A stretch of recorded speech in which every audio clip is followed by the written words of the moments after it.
2020 has been absolute garbage so far, so let's just go back to 2004 for a while, aka the golden age for 3D platformers. Like the PS1, the PS2 was getting its wacky, colorful 3D platformer mascots left and right, with the big boys Ratchet & Clank, Sly, and Jak and Daxter continuing to define the platformer genre like their predecessors, all being riddled with enough collectibles to equal the size of the Final Fantasy VII Remake, having a witty animal protag, and super tight gameplay in the combat and platforming. By this point, they had all gone through their golden age of original trilogies and were pretty much untouchable. So a little company called A2M, who made a bunch of licensed games, said, hey, that looks pretty sweet. Fuck it, just dump all the big boys in here, don't let it get too hot, and... oh, it's okay. And yes, that was the company's name at the time. It stood for Artificial Mind and Movement and was changed to Behavior Interactive in 2010 because of the initialism being interpreted as that. Though Behavior Interactive might be familiar to some, as they did develop Dead by Daylight and Naughty Bear. Yeah, Naughty Bear. If you do somehow find people who have played Scalar, they might be able to remember from the darkest depths in their brain, but they aren't sure if it was just some weird dream that only they remember. There is also a good bit of fan art out there, but otherwise it went under the radar and info online is pretty sparse. So let's find out what kind of beast, reptiles Scalar is, why don't we? Scalar was released on PS2, GameCube, and the original Xbox in October of 2004, 1 month before it would be completely overshadowed by Ouya and Jak 3. So of course to compete, it clearly borrows from its PS2 platforming buddies. The rail grinding, the collectibles, the super special animations for said collectibles, the detailed levels, and the witty animal protag. Because it came out in this time, it had a lot to take inspiration from and a lot to live up to. But it's the game's overall visuals, presentation, and its main mechanic that differentiate it from the others, and as you'll see, I think it is enough to give it a unique feel. We boot the game up to a title screen that looks vaguely familiar, and jump into the Heart of Darkness looking intro cutscene. You play as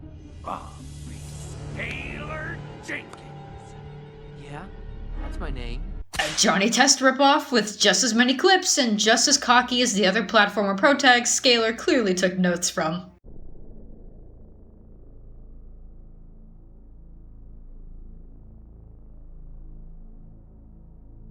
So Bobby, who is 12 by the way, and rather enjoying himself instead of screaming in pain, is being interrogated by this guy, Bootcamp, voiced by Kirk Thornton, who went on to do Shadow the Hedgehog, Saix/Isa from Kingdom Hearts, and Igor from Persona 5. He keeps shocking Bobby, which opens up a portal somehow, and from the electricity we see the other 4 bosses of the game. This is not the last time we'll see them, in fact it is the second to last time we see them until we actually fight them, so they were only in here for the sake of introducing the antagonists. They have no dialogue except for the biggest baddie, Looger, who I will give just as much mention to in this video as the game does.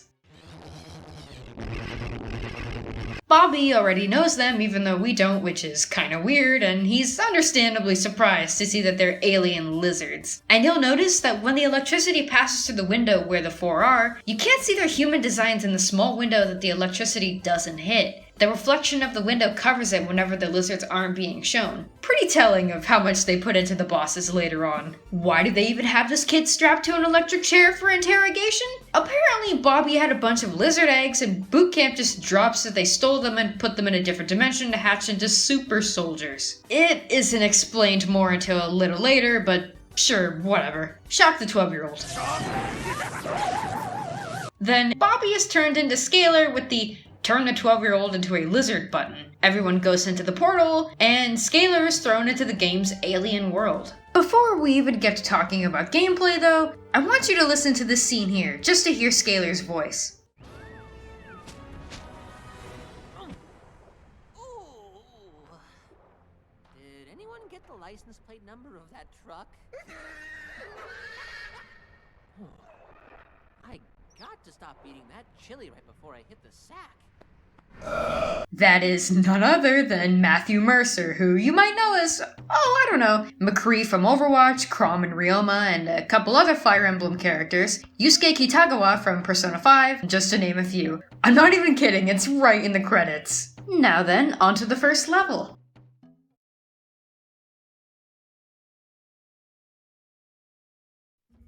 The first level, Chimerum, is the tutorial level. Just some basic platforming to get you used to how Scalar controls, a little bit of vine surfing, and how the combat works.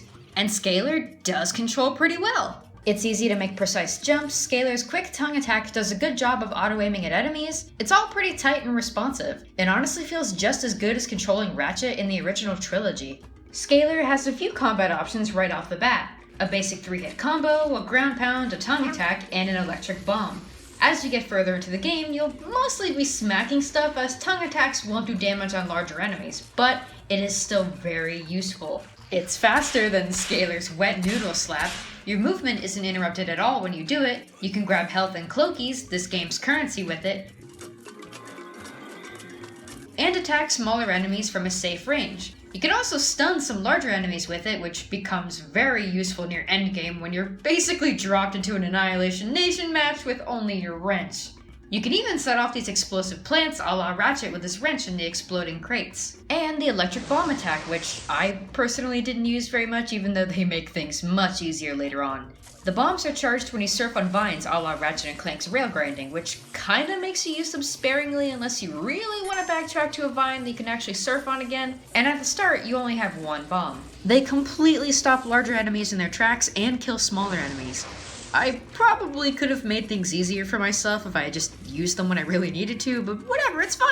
I beat this game twice without using them until the final boss, it's fine. The enemies are just as basic as you. Most only have 1 or 2 attacks, some will have 3 maybe, others will just stand there, and other times it's just...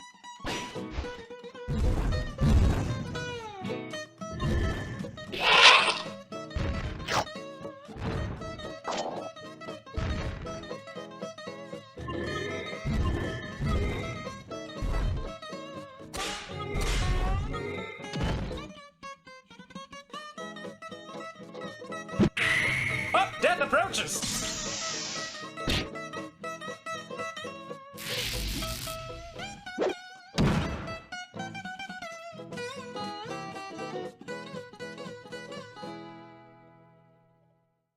Combat overall is kept pretty simple though. Halfway into the first level, we meet this guy. Whoa! You're one ugly figment of my imagination. You aren't so easy on the eyes either, small, blue, and gruesome. You talk? Only to ugly blue creatures. Name's Leon. Leon? That was my father's name. Was? He left us when I was young. Oh, that's rough, kid. I don't think I need to explain what that'll reveal later. Leon then explains what Scalar was doing before the game started and why he was even being interrogated in the first place. Apparently... Movie abuses lizard on set, activist protests at premiere. 12-year-old boy scales Exoff building to save the lizards. Kid lives in tree for 4 months to protect unique lizard habitat.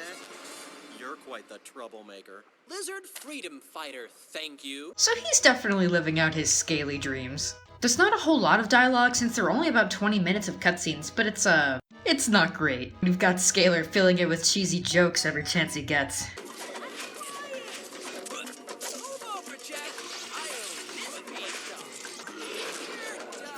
So Leon dips, and we find him and Reppy after some more platforming. He basically tells Scalar that no, he's not dreaming, and in the grand scheme of things, he's a piece of shit. Well, unless he can rescue the lizard egg at the end of the level. These are much like power cells from the first Jak and Daxter. They're required for progression and have those super special animations when you collect them. Unlike Jak and Daxter though, Scalar actually has a unique animation for nearly every egg, of which there are 20. They're pretty detailed and have variety, from Scalar climbing up an invisible wall like a mime to him practicing for when he would become McCree. They're silly and just as endearing as Jak's animations, they're really good. Oh yeah, before I forget to mention this, since the first egg is coming up, Reppy just functions as our transportation, giving Scalar upgrades, and the defense system for a couple of sections we'll get to in later levels. Before we get the first egg, you'll come across one of these. These here circle arenas, you will get tired of these. They pop up in every single level, and you'll quickly come to recognize the shape once you see it. Waves of enemies are thrown at you, and while it isn't hard at first, later on you can get quickly overwhelmed when there are 5 smaller guys chasing you and 3 floating guys who can shoot fireballs from far away. Sometimes you'll go into one and then right into another one not even 30 seconds apart from the other, and they can't be avoided.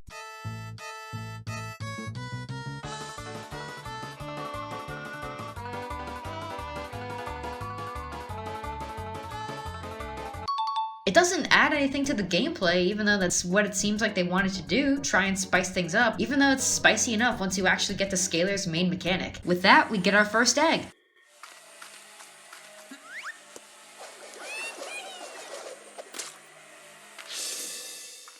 We bring it to Leon, and he explains that he wants to free all of the lizard eggs by finding a portal beacon to get out of this dimension. So we have our main objective: find all 20 lizard eggs, get revenge on the lizard aliens, and get the heck out ASAP.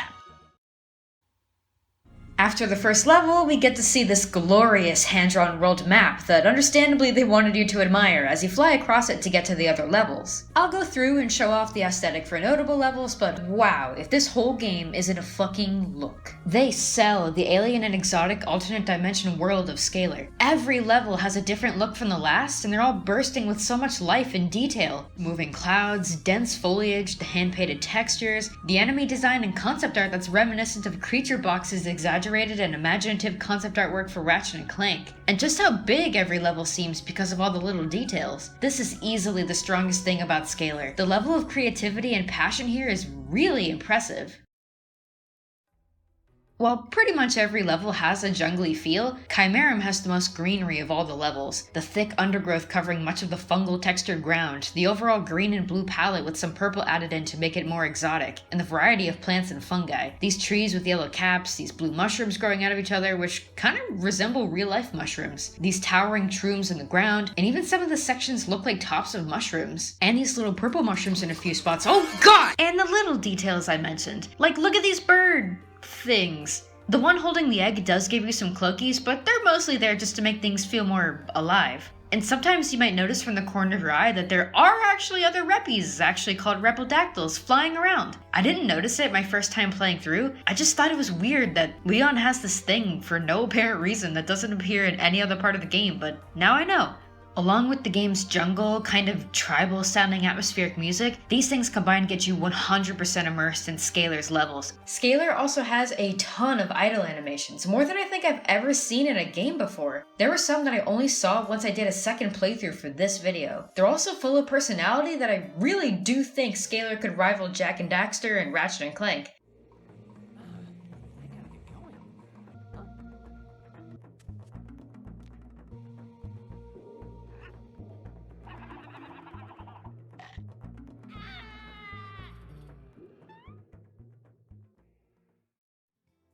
Going back to the concept art, one of the coolest things about Scalar is that right on the map screen, you can view the concept art as you collect more of these crystal gems, there being 10 in each level. From storyboards, promotional artwork, character designs, key art, there's a lot here, and it's really interesting to look at how much this game evolved. Even the tone was changed. A whole new art direction was taken near the end of the game's development. A lot of the artwork shown is brighter and more saturated than what we actually see in the final levels. There were a ton of character designs that went unused and whole transformations that were cut. What are the transformations? They're actually the main mechanic of Scalar that I've been mentioning. Strap in because we're going to the second level, Bakuldo.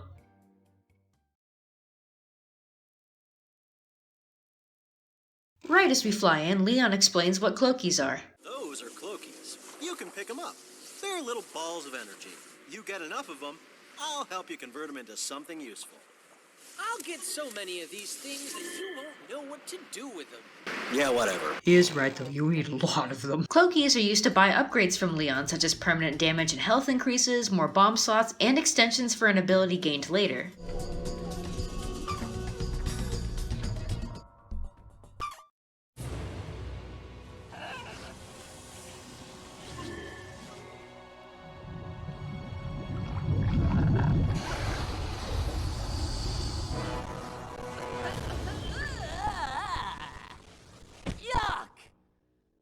This better work. But what the heck do you even do in Scalar besides platforming? I don't see any guns. What is this, some baby game? You actually transform into enemies and gain their abilities. A few types of enemies anyway. Just think Banjo-Tooie. The intro cutscene introduces us to the first transformation of the game called the Bakudons. They're small, but they have bombs that make pretty much every enemy in their respective level a pushover. But we have to defeat 8 of them to get it first. Just looking at the map, Bakuldo is very linear, but has a few branching paths you can take through vine surfing. This is how all of the levels of Scalar are designed, which, yeah, they get samey in terms of structure pretty quick. Go to the area with the transformation creatures, kill them, loop back to the beginning, go through the 2 path options of the level to get the eggs, and sometimes other paths to get cookies and crystal gems. Scalar is also no stranger to having hallways that make things look even more linear. So we head straight, massacring every Bakudon in our path, and we get the transformation.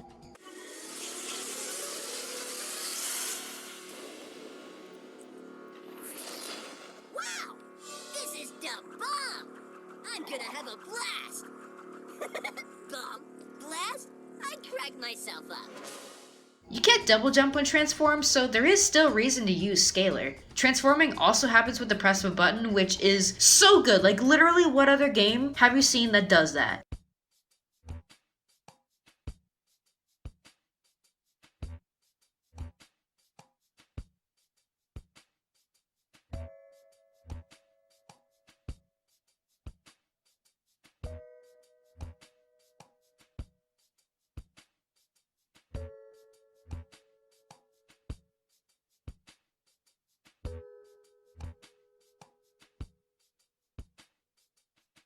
No need to go to a specific spot to turn into another character like DK64 or Banjo-Kazooie. Like I said, the Bakudon uses bombs. But not just any bomb, oh no. You can set bombs where you like and detonate them remotely, or... Bombo.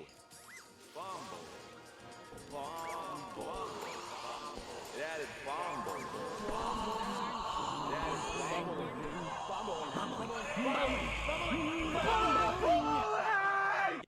Scalar was very ahead of its time. Obviously, you can use the bombs to kill enemies, and they make it pretty easy to do so because most of the time the enemy is on a lower level than you, so you can just sit and throw bombs at it from above, or they're far away enough that you can roll a strike.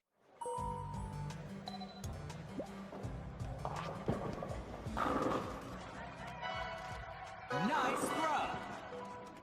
Unless you're in an arena, in which case it's harder to aim them quickly in the small space and you have much more mobility and attack speed as Scalar anyway. Otherwise, the bombs are used to traverse through the level. Some platforms need you to remotely detonate a bomb so it'll lift you up, and these electric barriers have to be destroyed by bombing their switches, and Bakuldo is filled with these. This will come back at the next level, so keep that in mind for later. Other times, you need to roll the bombs into an enemy's mouth or into a boulder to make them explode and open otherwise inaccessible areas. So the bombs are definitely one of the more useful transformations you get, and because of that, it gets to stay for 3 levels. After going through a few arenas literally minutes away from each other, we grab the first egg.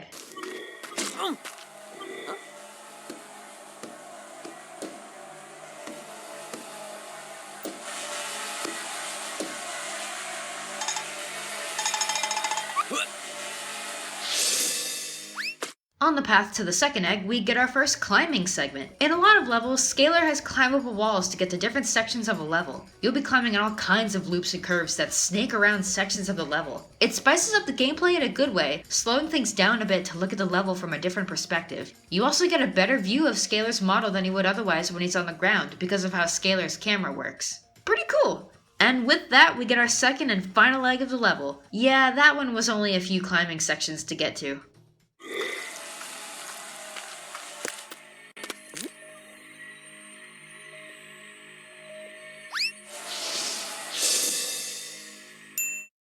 Bakuldo's overall look is much darker than Chimerum, being apparent right from the get-go with its dark sky, the grimy green atmosphere, and its murky waters compared to Chimerum's clear blue. As we fly in, we also see that there are huge blue tentacles everywhere, which in combination with the dark greens definitely make things feel off, uncomfortable even.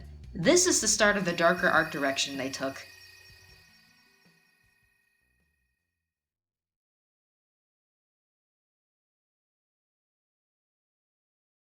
Leaving Bakuldo, we fight our first boss to rescue an egg. Looger's henchmen are already there and waiting, and this bitch Jazz has the weirdest effect on her voice. If it isn't my old nemesis, Bobby Skylar Jenkins. Director Jazz! So, where's your red carpet? It looked really beautiful with all my blue graffiti on it, don't you think? None of the others have anything like that. It's just her. It sounds like when a cartoon character gets turned into a bug, and she damn looks like an insect. What the hell? Scalar thinks he's the biggest sass master alive, and then the fight starts. Most of this game's music stays in the background like it's supposed to, so it can build the atmosphere, but the boss themes are super loud and in your face.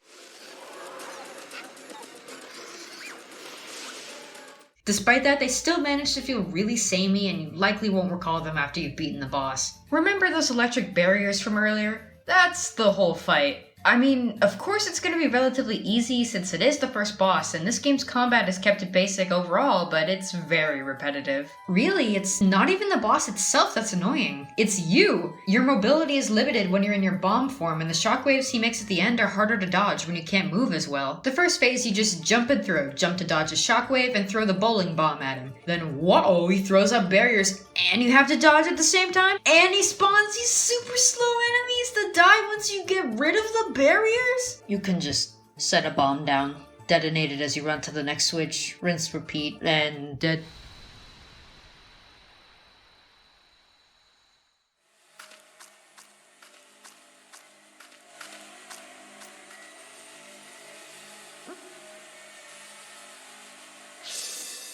Four out of the 20 eggs now under our belt. Scalar goes back to Leon like, hey, lizards don't hatch like that in the real world.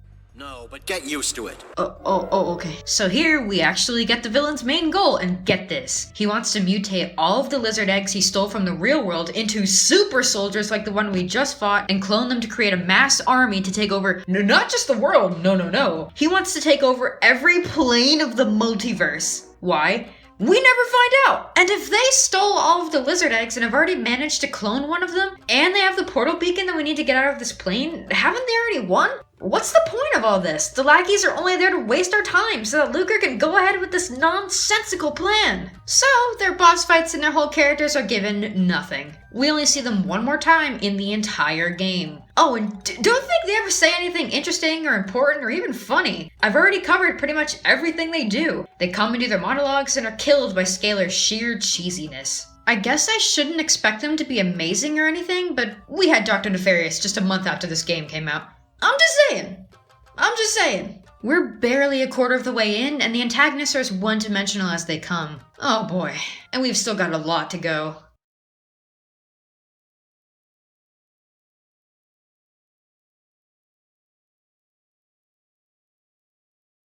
Man, wasn't that bomb transformation sweet? Because too bad, you don't get to use it here, and the level after this is the only time it's used again for the rest of the game. This time, we only need to kill 5 of the creatures, they're called crocs, to get the transformation. I don't really know why that isn't consistent. The path to get to them is more of the same, which is how every transformation will be from here on out. A few climbing walls, plenty of arenas, maybe some spinning platforms, and vine surfing. What replaces the bomb?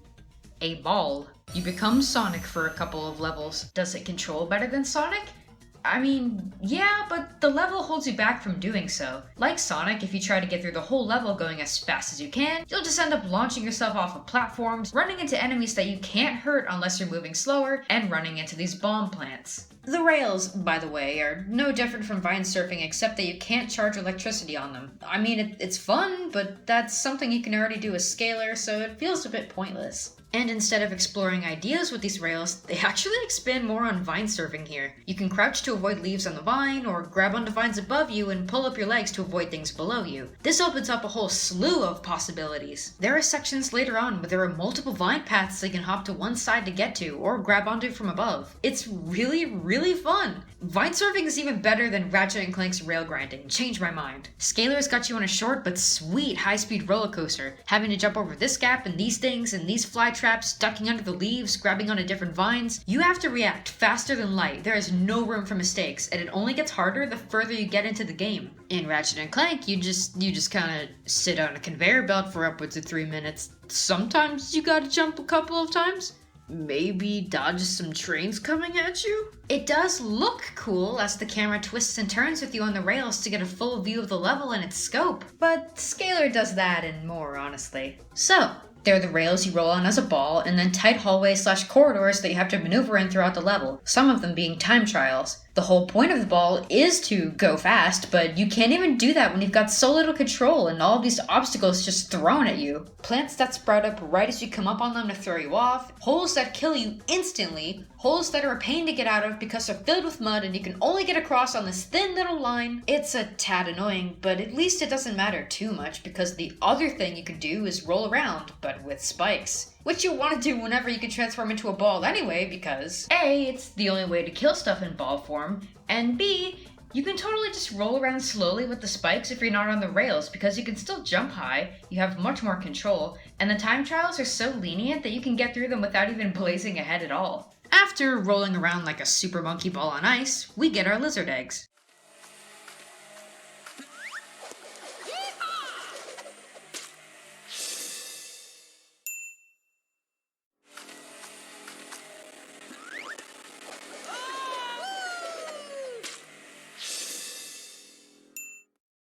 Klonium has this nice contrast going on with the blue-green water and the orange mushrooms, and a lot of background scenery. So much so, in fact, that through almost all of the level, the game could only run at half speed on my computer. What is this, Fire Emblem?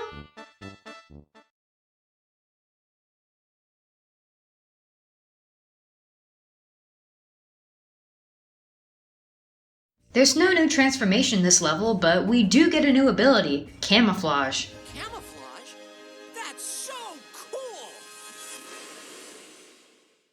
It's supposed to be used to get past these guys called trappers who are impossible to kill and...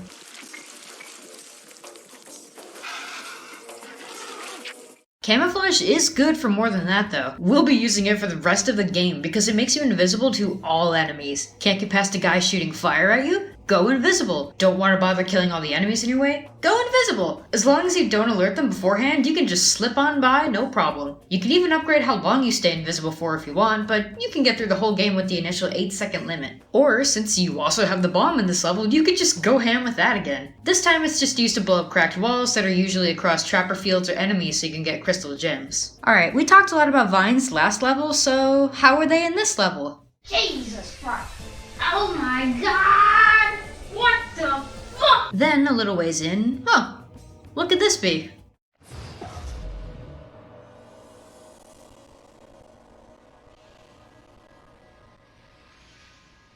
Now that's sent a really big chill up my spine. Oh man, isn't this such a lighthearted, fun spiral-like romp? Everything gets this dreamy vibe. Particle effects fill the air, everything goes silent, and all you hear are sound effects and this low, distorted-ass hum. The trappers are spooky enough, and then this shit happens? What is going on in this level? Oh, and just like that, it's over. That's the only time in the game that happens. We have to do this again for the second egg, though its path isn't much different from the first. Just less camo and more bomb bowling. Time to slide!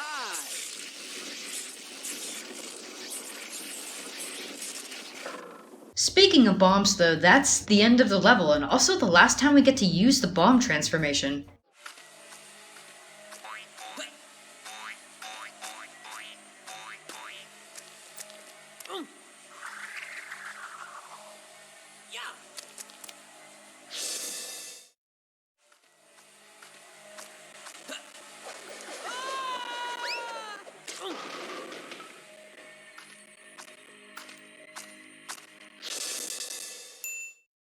Yeah, that's the problem with Scalar. Remember earlier when I mentioned that the bomb only gets to stay for 3 levels? This is what I was referring to. Each transformation only gets used in a few levels. Once you beat the levels that use the bomb transformation, for instance, that's it. You don't get to use it for the rest of the game. And most of the levels aren't super long, even for someone like me who isn't that great at games in general. It definitely would have complicated things like the level design, but I don't know, it just feels like it's such a loss of potential. There's so much you could do with puzzles, combat, and having varied gameplay. Imagine if you had the choice of how you want to take down enemies or how to get through areas of a level if it doesn't require a specific transformation. Letting the player get creative and figuring out the ins and outs of each transformation, quickly switching between them on the D-pad. If this game ever gets revisited or another game has a mechanic like this, that's what they need to do.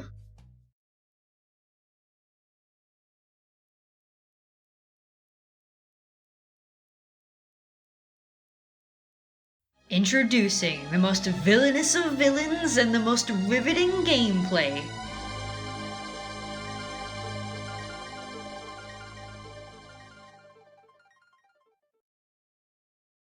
I don't remember their names.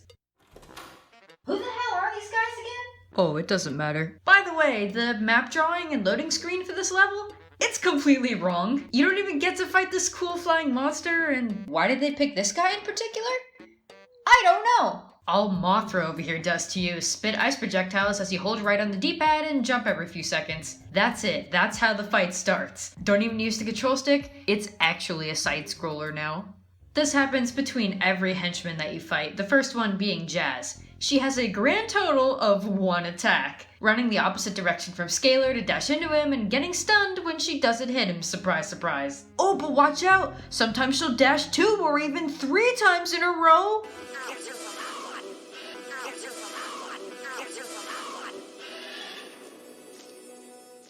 Wow, Scalar didn't have a single quip for that. I'm shocked. Next up is Rhombus, who has the exact same pattern as Jazz, running the opposite direction from Scalar to do his only attack that's super easy to avoid, and getting stunned when he doesn't hit you, and sometimes doing the attack 2 or 3 times in a row. He's even easier than Jazz because he's so slow that you get way more time to hit him, and he hardly fights back. And lastly is Turbine, who has a different moveset from the other two and is much more threatening. I had to completely change how I approach this fight, and be careful about my positioning.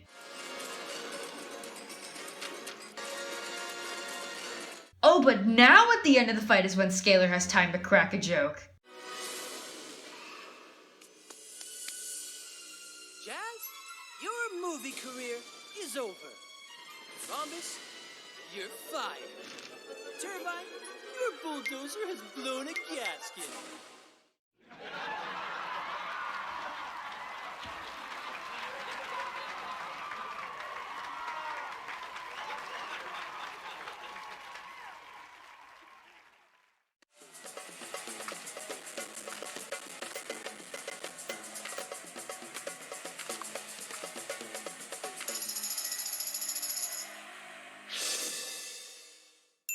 After getting the egg for basically doing nothing, we get more story from Leon, and although he drops that Looger tortured him and wiped his memory, and those memories have been coming back since Scalar came, it's not fully explained until later, so we don't really have to worry about it. It's just more, do you think Leon is actually Scalar's dad? Gee, I don't know.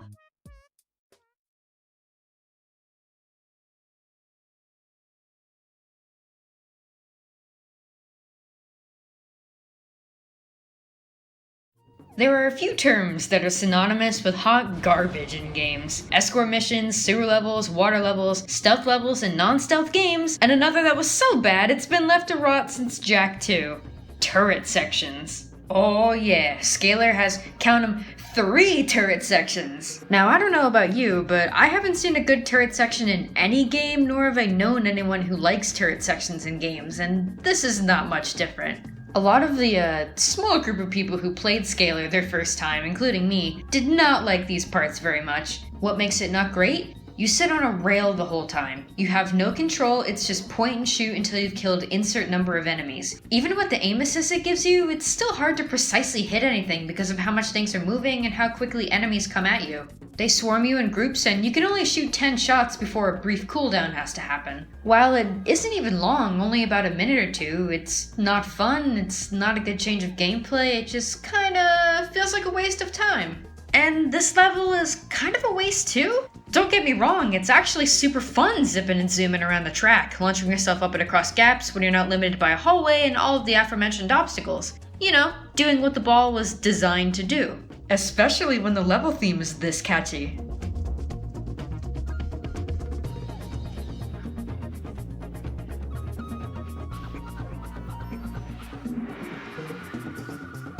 But like the rest of Scalar, you can't help but feel like they missed out on something here. You go around the same track multiple times. Just the one track, no changes except for your objectives, which are all basically the same. There's a time trial, a race against a dragon, another time trial, and the final race of destroying 250 cocoons within a few minutes. I didn't even know the dragon was actually in the race until I went back to look because it's so easy to just smoke him immediately. I played this game twice and I never noticed him. But if you want to get all the crystal gems, you have to do each challenge twice, one of them 3 times. It's not super difficult, you just have to make sure you go fast the entire time and take all of the shortcuts. It's padding for sure, but you get it after a few run-throughs. It's honestly not that bad. If you're only here to get the lizard egg and progress the story, it doesn't take too long, and that's it for the ball transformation.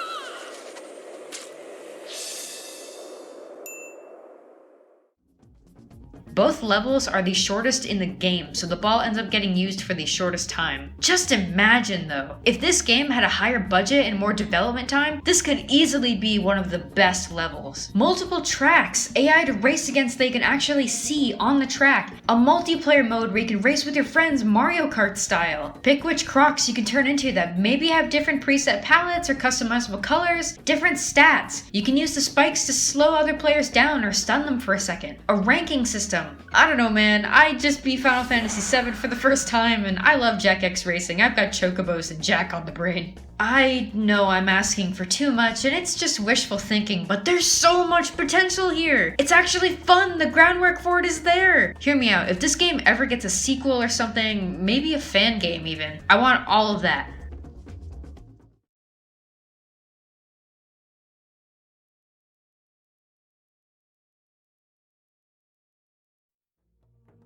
I'm gonna take this one a little slower because that's Koradus' whole vibe, and this is personally my favorite level. Just having gotten off of Desollem, the change in pace from a breakneck racetrack whose music had super upbeat and catchy wind instruments, to a level where you have to take your time as you creep by the trappers, Scalar's heart pounding as he gets close to them, and inching forward on the looping climbing walls, the strange rock formations, the huge dragon that flies in the background of the level every once in a while, and it has this music that makes me wish I understood more about music so I could say more than it's got a slow, creepy vibe with that signature PS2 MIDI chorus that fits this level so well. No dialogue, no cutscene, just pure atmosphere. I was more immersed here than at any other point in the game. All I could do was watch and listen and be entranced by this unique level that I wish didn't end. There's no transformation we get or any that can be used in Koradus, so instead it consists of 3 things: camouflage sneaking, wall climbing, and vine surfing. There are tons of enemies, spiky cocoons, and trappers that you have to avoid, so you'll be in camouflage for most of the level. Just biding your time, being careful not to be detected, and avoiding enemies that aren't worth the fight. Even Altus isn't like this. This is the level to stop and admire the environment and take it all in. The wall climbing takes things slowly as well. There are quite a few of them, and they're probably some of the longest in the game, twisting across the huge gaps in between the floating rocks to show you just how big everything is and how far you've come from the beginning of the level. Scalar really is just a speck of dust here. That and the tiny enemies from before that you have to be careful as you approach, and the huge dragons slithering around the wall that you have to time as you pass. The vine surfing, on the other hand, breaks up all of the slow parts to let you go flying again. This is when they start to get even harder and longer, throwing quick jumps and ducks one after the other, giving you different paths to hop or grab onto. They also give you awesome shots of Koradus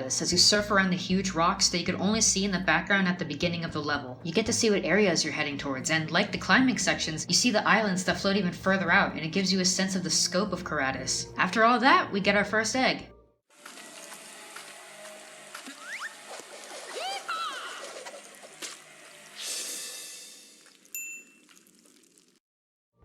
The path to the second egg is even harder than the first, with there being super long vine sections with tons of enemies waiting at the beginning and end of them. Just a ton of enemies. Namely, these packs of dinosaur doggos called Rattos everywhere that I kind of feel bad about killing, honestly. And by the way, they will be in every level after this, just copy-pasted with different palettes. Along with them, the big guys that breathe toxic fumes, a few arenas, and the fireball guys that are bullshit as usual. The areas you go to look cool though. They're in these darker caves that have all sorts of weird plants and green colors to contrast with the oranges and reds of the rest of the level. With about a dozen deaths on the vines, a dozen more to the enemy-filled rooms, and fireball guys that can shoot through the arena walls, we get our last egg and leave Koradus.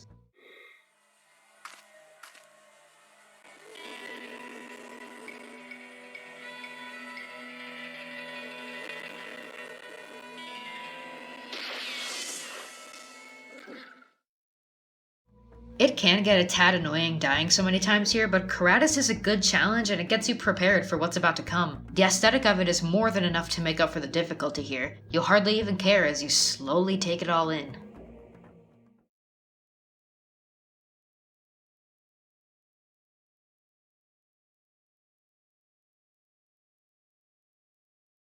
So you're playing Scalar, having a grand old time, and you get to this boss. And everything is thrown out the fucking window. This is that Game FAQ's boss you look up tips on how to beat because it's so stupidly difficult and tedious and annoying for reasons that don't even seem like they're in your control. It's just pure bullshit. In this platforming game, we have a turret boss. If you thought you couldn't aim before, now it's actually impossible. The camera shakes even more than before, as if you're playing Doom 2016 and you're aiming with a jittery ass mouse and not a controller. The first phase is just shooting the big obvious targets on his hands quick enough before he attacks with his claws. Then the second phase starts after you've died on the first one about a dozen times. You not only have to aim at the tiny targets on his head, you also have to deal with the enemies he throws at you, which can get overwhelming quick if you don't shoot them fucking ASAP. And if you don't know what you're doing, which I guarantee you won't be playing this game for the first time, this fight feels like it takes forever. Especially when the other turret sections barely last a couple of minutes,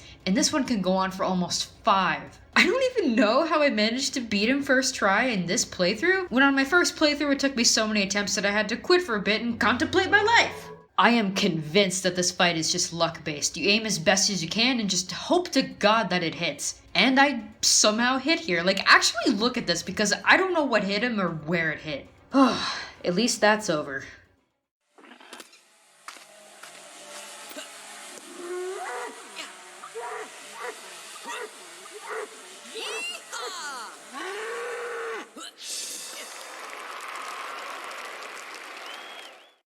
Not for this level though, there's important exposition here. In a completely unrelated area that we just appear in for some reason, Leon has the biggest brain of the century. Leon! Your mom's named Jillian. How do you know? What's going on? It's all coming back to me. I understand. I don't. So fill me in, okay? Remember when you told me that your father left you when you were young? Yeah. My mom raised me on her own. She had to work 2 jobs. Your father, he didn't leave you. Yeah? Well, what do you know, you ugly lizard freak? Listen to me. So what's this have to do with my father not leaving me? My last name was Jenkins. And my wife's name was Jillian. Get out! Bobby, you're my father? In a twist that everyone, well, almost everyone saw coming, Leon is Scalar's dad.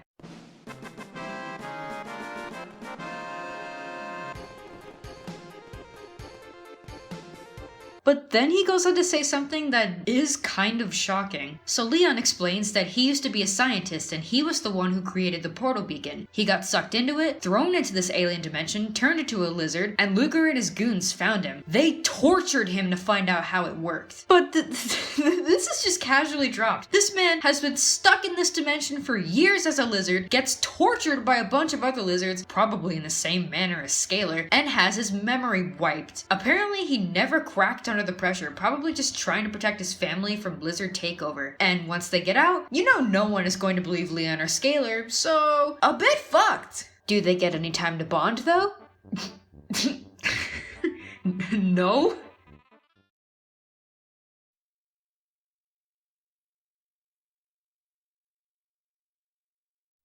Medoozum is probably one of the cooler levels of the game in its overall feel. It's the most spacey and out of your comfort zone of all the others. The dark purple palette, the odd and toned down music, the whole thing being a collection of floating rocks with huge tendrils dripping from the bottoms, these floating jellyfish and floaty platforming.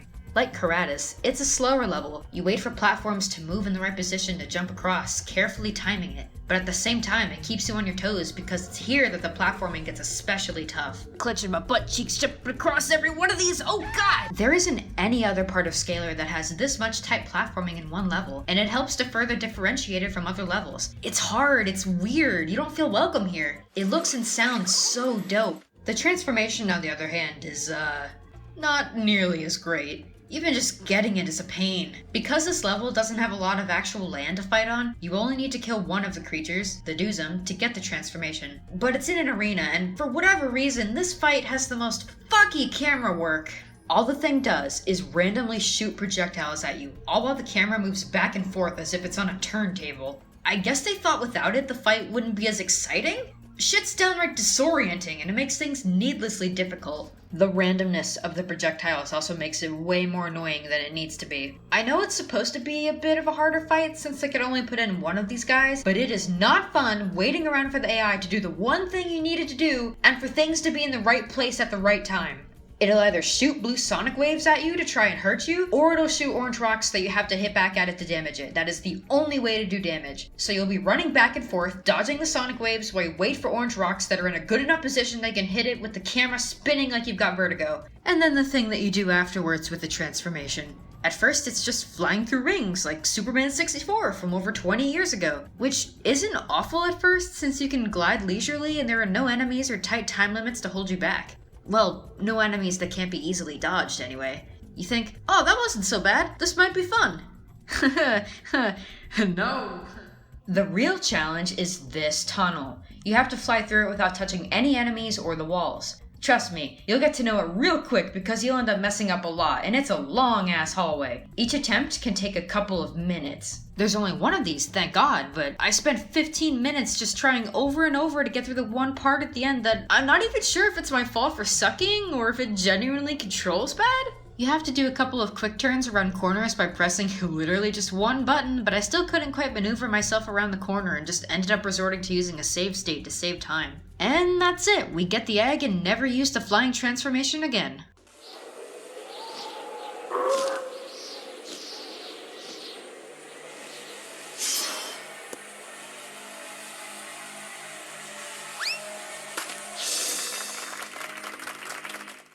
To be fair, you can actually fly anywhere you want in the level once you have the transformation, which is pretty cool. You have to if you want to get some of the crystal gems, and they're hidden in every corner of the level. Just kinda sucks that it's limited only to this level. Imagine being able to fly up into the clouds of Altus or flying with the huge dragon on Koradus. Everything about Medoozum aside from the tunnel is great though. The level theme is one that I do go back and listen to along with Koradus' theme, and considering what I said about that, that's definitely saying something.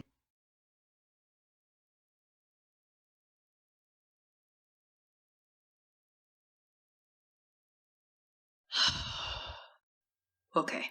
I don't know what it was about this level this time around, or if I had this much trouble with it initially, but good God, this level took much longer than any of the others. Very approximately, here's how long it took me to beat each level, not including bosses. About 80% of the time, it took me 20 to 30 minutes, while this nuclear sludge lost to Izalith took me over an hour. First order of business, get the new transformation, which, like Medoozum, is also a pain in the ass because you have to fight in arenas to get it. 12 of them. And it was bugged while I was running through getting it! Or at least they just have a weird way of working?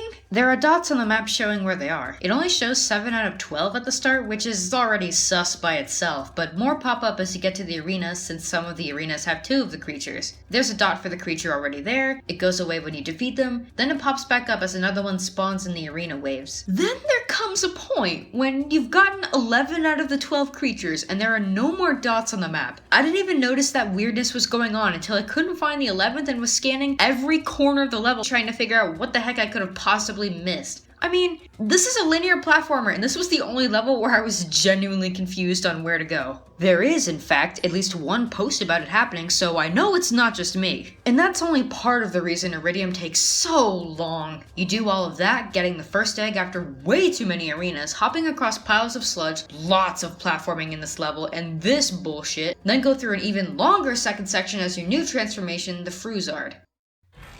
Haha, get it? Because it's a lizard with frills!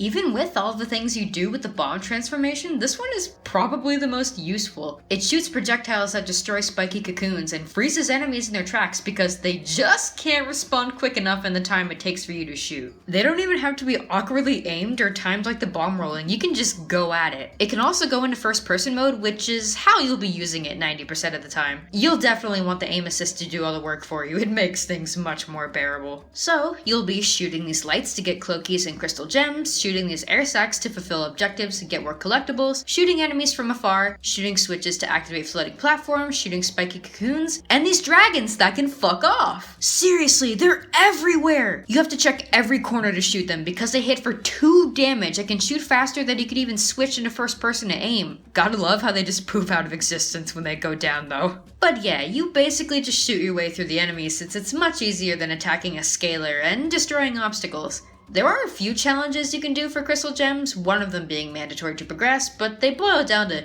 shoot this number of things in this time limit. You get through there, shoot these big guys throwing rocks down at you, more dragons and sludge jumping, and we are done. At least the egg animation is one of the sillier ones.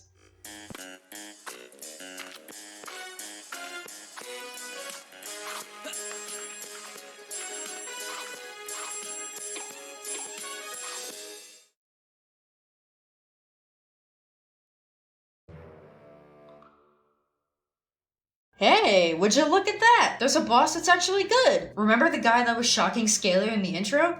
Yep, that's him in all of his ugly glory. Yuck! Bootcamp, I thought you were ugly before. Now that you're back in your true form, you've taken ugly to a whole new level. He said it, not me. I know I ragged on Iridium just a second ago, but really it's the perfect setting for a boss fight.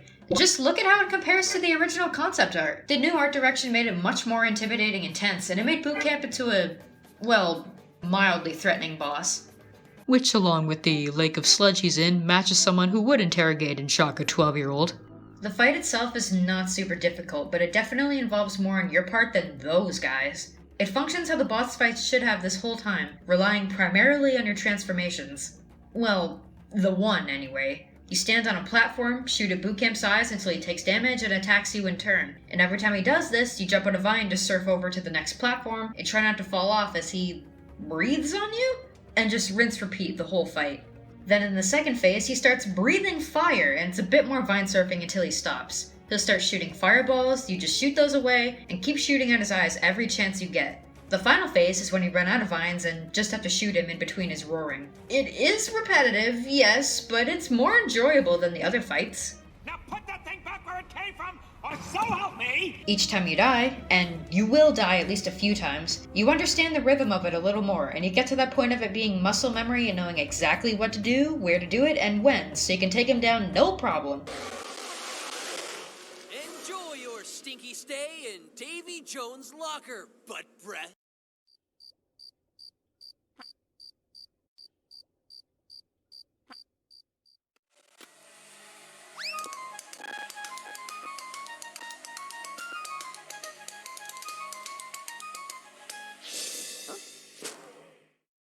Once we leave with Leon, he basically foreshadows the ending of the game by explaining how the multiverse works. Scalar's universe is on just one plane of it. Some of those planes are alternate timelines, others are whole undiscovered universes. The portals not only connect all of this, but they're woven into the time-space continuum. Once you pass through one, it ripples throughout the whole multiverse, which can cause time planes to merge or crash into each other. Basically, portal travel is really unpredictable and can potentially shatter the whole universe. What if that happens while we're trying to get home?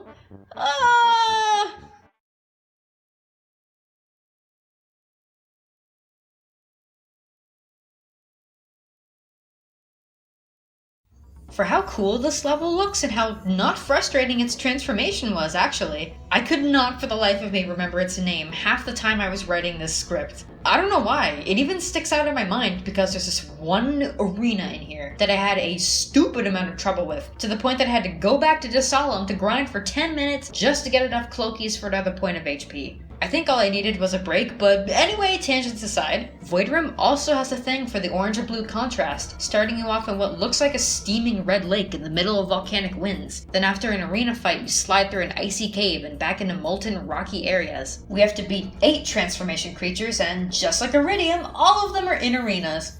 Fun! Maybe it's just me sucking again, but these guys are a pain to fight. They constantly dash back and forth, barely giving you a chance to hit, and when you do, they retaliate by spinning faster than your attack animation can end. This is the beginning part of the level, alternating between the arenas and going through platforming and camouflage sections, sometimes both at once. And after all of that is where I started to lose my fucking patience. I was on this one arena for 40 or so minutes, dying over and over because by the time I got to the super annoying transformation creature, my health was already super low from the packs of Rattos bombarding me, the bigger guys that I kept getting stupidly greedy with, an even bigger guy that throws electric orbs at you, and you can only damage him when he pounds the ground, so it's just a waiting game. Even though I play like I don't even know what video games are, I think it's pretty justified to say, especially if you've played Scalar, that the arenas do break the flow of gameplay and there are way too many. But once I finally got past that, which took way longer than getting through the rest of the level, I did get the transformation. The very last transformation? It's called a swoom.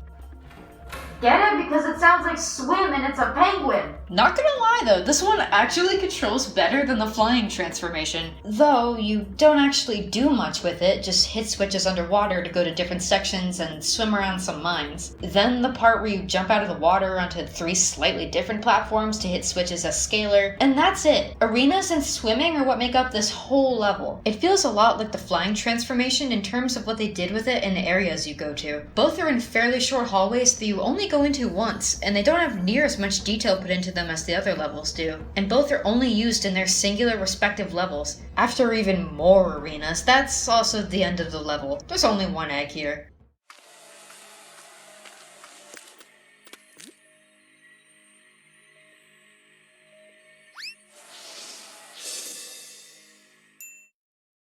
Especially considering that I forgot the name of this level writing this, and I always forget about it if I talk about this game. Voidrem is just very forgettable and underwhelming in general, which kinda sucks because, impressively enough, controlling a character underwater, especially in a game like this, actually wasn't bad, and I want to give him props for that.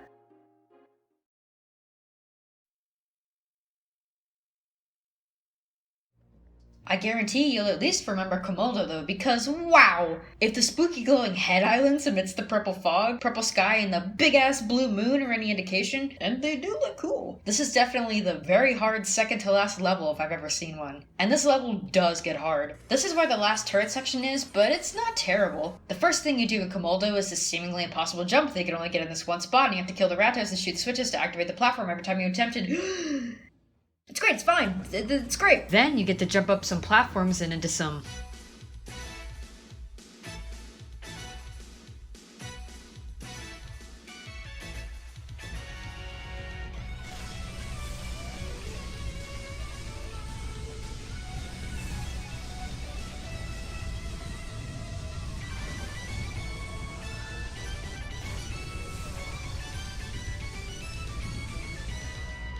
So, depending on which path you take at the beginning of the level, you can either jump into these super long, like legitimately 20-minute long paths to get an egg, or go through a rush or precise vine jumping that not even the D-pad can deal with sometimes. But if you're able to get through all of that, you can just run on over and grab the egg in 2 seconds. I do really enjoy the animation for this one.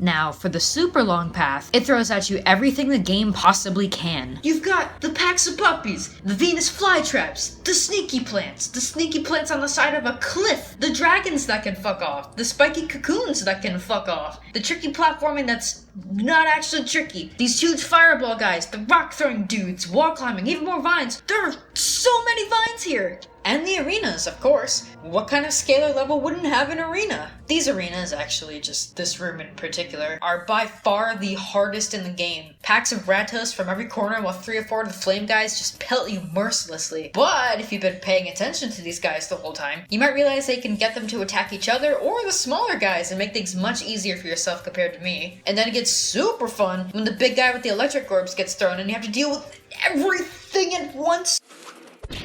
I'm going.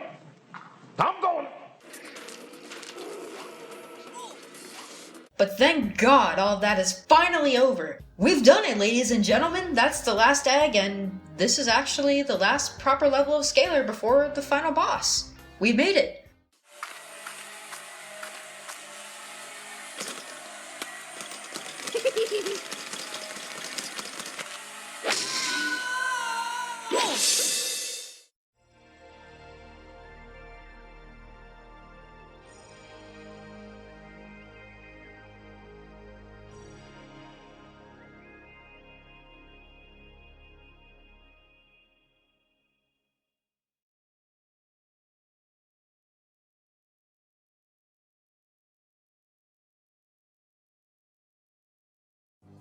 Alright, you gamer guys and girls, we made it to the final boss, who we haven't actually seen this entire time, save for 2 seconds, one for each cutscene he was in. Leon suddenly loses his ability to voice act for some reason. That's it. That's Looger's stronghold. I'm sure he has the portal beacon in there. Once we have it, we'll be able to locate our portal.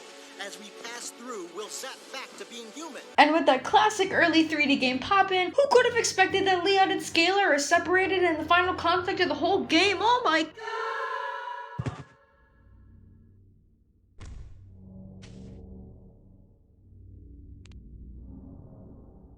Looger only has like 3 lines in this whole ordeal, but maybe his plan makes a little more sense than I thought. They do have at least 1 lizard egg, but he wants to get Scalar to bring him the rest, since Scalar and Leon were going to come to him anyway to get the beacon and have all the eggs to free them. Then he would defeat Scalar, torture him again in the same fashion as Leon, and satisfy both of their electrocution fetishes, which, no joke, is the main mechanic of this fight.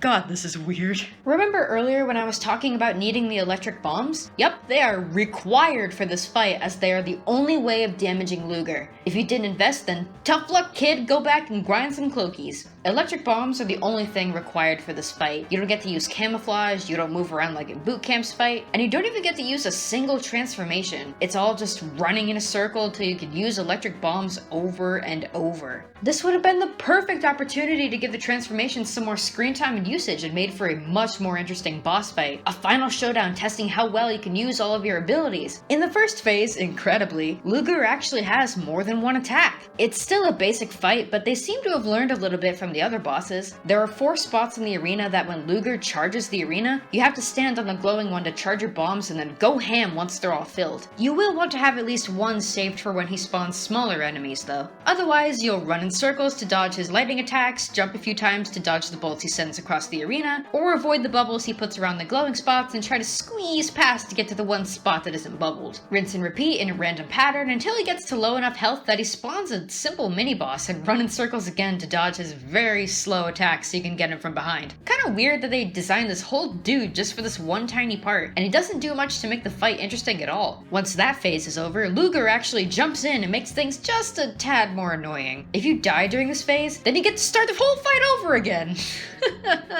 Oh man. You only have to do this twice, thankfully, but Looger steps in and you just have to run in circles even more to make him hit the spots to charge up your bombs again. Doing that sends him to the background again, and it's the exact same as the first phase, just shorter. After too many attempts at what is pretty much a Spyro boss and a completely wasted final boss, it is over! We finally beat Big Bad Looger, and what are his last words? I am the superpower. It is my destiny.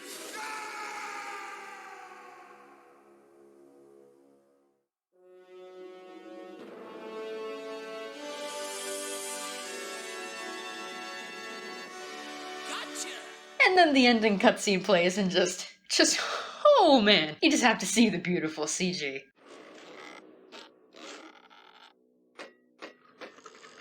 Bobby, are you all right? Couldn't be better. Where's Looger? He's a guest in his own dungeon. Good work!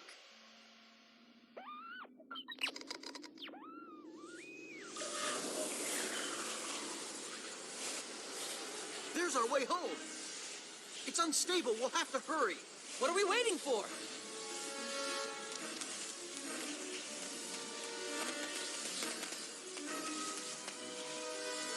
Bobby, catch!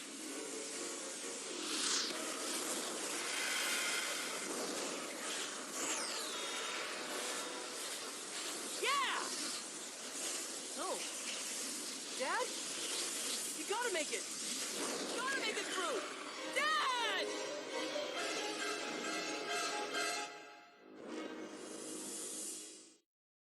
That was not edited, by the way, that's actually how the game ends. So it was all for nothing since we're back at square one, no eggs or Leon, and Bobby has to live the rest of his life with the guilt of leaving his dad behind and not being able to tell anyone about any of this because who would believe him? But there is still more. Yes, if you collect every crystal gem in the game, you get a special cheesy ending. You gotta make it! You gotta make it through! Dad!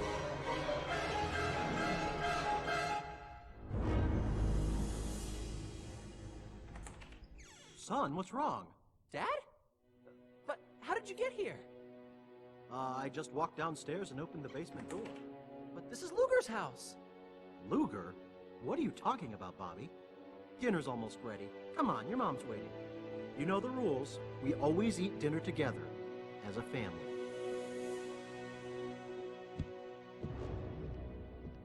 Where are the eggs? What's Dad doing here? And how is it that we live in this house? As a family? In the blink of an eye, 2 alternate time planes can merge.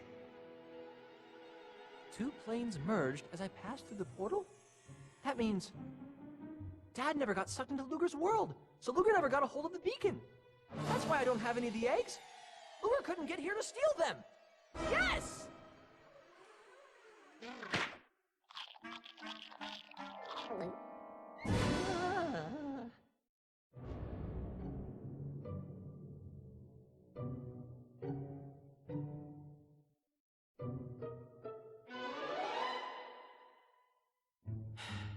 I am gonna miss Reppy. Then again, who knows what crazy new adventures are yet to come? First of all, it's called the cheesy ending Hollywood would have given you. Have a good chuckle. Have a good chuckle. Which makes me think that the default ending you get is the true ending, which they literally just cut in half from the cheesy ending. Secondly, this ending also makes everything you did for nothing, because we're now in an alternate timeline and none of that shit ever happened. The whole point of the timeline multiverse stuff was to tease a sequel in the ending since, oh man, anything could happen, there are infinite possibilities, and, you know, cheeky bastard. Though, as you can tell by the lack of Scalar anything in the past decade, that is where this all unfortunately ends.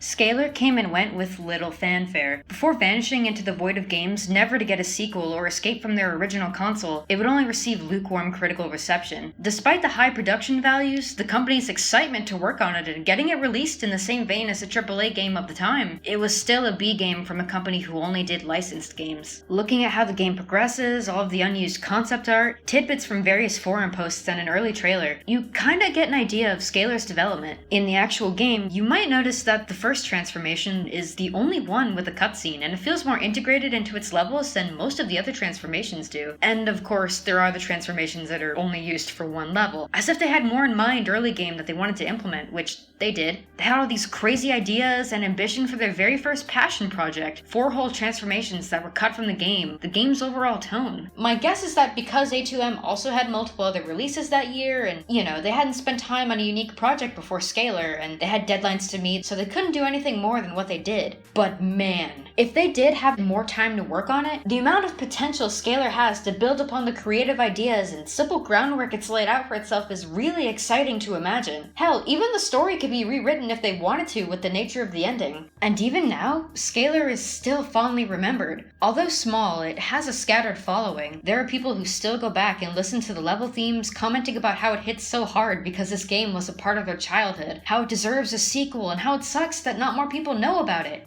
And I agree. Scalar is not a bad game by any means, even if sometimes my criticism makes it seem that way. It's really solid overall, presenting interesting ideas even when it plays things safe by keeping everything relatively simple and able to be built upon if a sequel were ever to happen. For as much as I knock the lackluster bits of this game that do deserve to be called out, there was still a lot of work behind this, and it's a short but sweet experience. If you need something to sate your hunger for a new platformer and just want a solid and fun time killer, Scalar is definitely worth your time and respect for what it tries to do and what it has to offer given its origins. Holy shit, we're finally at the end. Oh my god. Okay, I just wanted to use the outro to kind of go off script and, well, first of all, say thank you to everybody who has gotten to this point in this video. This has been such a ridiculous and long project to work on and off. I've actually had this video in production for almost a year now. I didn't consistently work on it, it was on and off, and this was the first YouTube video I've put real effort into, so it's super exciting. It was really crazy, and I learned a lot working on it, and I'm so glad it's finally out. There are definitely some things that I would have done differently now that I have the knowledge I have now, and I don't think I'll, at least not for a long time, I don't think I'll make a video as long as this one. I definitely have plans for other videos in the future. I have plenty of ideas, there are plenty of games I want to look at. There was a reason I put the games that I did in the final summary. And as you could tell, I have a new mic. It's a long story why the audio sounds like it does in the actual video, and I promise it'll be better now that I have an actual microphone. So yeah, this is super exciting. I hope I can do more stuff in the future. I have plenty of ideas to work on, and I'm really hoping I can do this more often, like release videos more often, because I'll be more willing to work on them, and they'll be shorter, and I can hopefully stream more often too. Streaming, I mean, I'm just gonna shamelessly plug myself here. I have been streaming a little bit, not consistently at all, because I'm currently in college. Things have been really busy and crazy with the pandemic. But yeah, I've tried streaming, it's been super fun, and I would love to do it more often. I've done games like Silent Hill 3, I've started Eternal Darkness, that was the last game I did, and I hope to continue at some point. I've also done some Kingdom Hearts stuff. There's so much stuff I want to play on stream, and I'm really excited to hopefully continue doing this stuff. So yeah, again, thank you to everybody who's been watching. I cannot wait to keep yelling about the games that I love and showing people some games that I found that I also want them to appreciate. Love y'all.